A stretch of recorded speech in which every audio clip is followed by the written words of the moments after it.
کی دعوت دی، اور ان کے والد وہ بت پرست بھی تھے اور بتوں کو تراش کر اس کی تجارت بھی کرتے تھے۔ تو حضرت ابراہیم علیہ السلام نے پھر بھی غصہ نہیں کیا۔ حضرت ابراہیم علیہ السلام نے اپنے باپ کو کہا ٹھیک ہے، میں آپ کا علاقہ چھوڑ کر، آپ کا گھر چھوڑ کر جا رہا ہوں، سلام علیکہ۔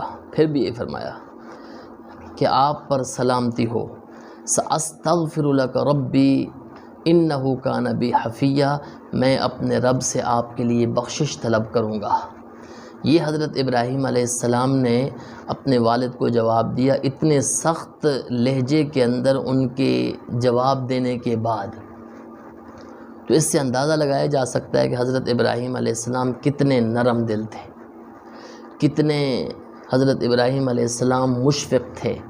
یعنی سینے کے اندر درد تھا، وہ یہ تھا کہ اگر ان کے